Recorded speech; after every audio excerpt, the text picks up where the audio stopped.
Assim, ó, quase toda semana tinha um vídeo de eu falando de como é que funciona o Banco Central, como é que se estabelece a taxa de juros, como é que se estabelece a inflação, sabe? Por quê? Porque isso era um debate absolutamente interditado na esquerda. Quando eu comecei, porque eu sou formado em história, sou formado em economia. Quando eu comecei no YouTube, eu queria falar de história. Só que eu cheguei num campinho onde o papo era esquerda não entende economia. E na época eu tava fazendo uma pós-graduação na economia da URGS, que valia como extensão dentro da área da economia política. E eu tinha cursado também uma outra pós-graduação em ciências sociais, onde eu tive uma parte de economia enquanto ciências sociais. Então eu já tinha tido algumas leituras, já tinha lido Capital, e eu fui estudar pela necessidade de ter alguém falando daquilo ali para a direita parar de nadar de braçada. Porque era uma coisa assim. E aí eu fui descobrir tateando mesmo. Tanto é que se pegar os meus vídeos falando sobre moeda lá do início, tem um monte de coisa errada, que eu tô falando. E tá errado. Porque quando você vai falar de moeda no capitalismo, é uma caixa preta. Porque na realidade, o núcleo do capitalismo não quer que você saiba como funciona.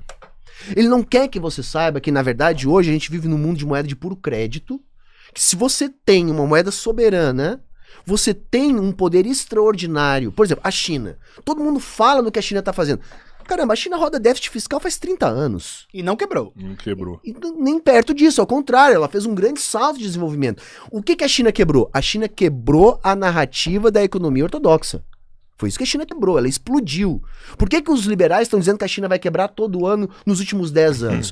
Porque eles olham lá o manual da Faculdade de Economia, comparam com o que acontece na China e dizem, não tem como. Gasta mais do Vai que quebrar, arrecada, vai quebrar. Vai quebrar. Então eles vão lá e anunciam que vai quebrar. E não quebra. Quem quebra é a cara deles. Não vai crescer mais, vai ter problema. Então, assim, só que a China só faz isso, independente da discussão, se é socialismo ou capitalismo, isso é uma discussão bem dura, mas independente disso, tá?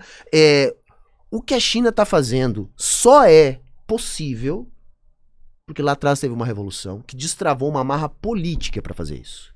Se o Brasil tentar fazer 10%, 5% de política econômica do que acontece na China, amanhã tem um porta-aviões aqui na porta. Isso não é possível.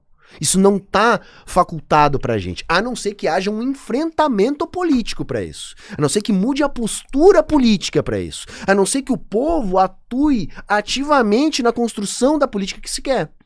Enquanto a gente tiver essa forma política que chama o povo a se politizar a cada 2 anos ou a cada 4 anos para depois governar com os eleitos, isso se esgotou.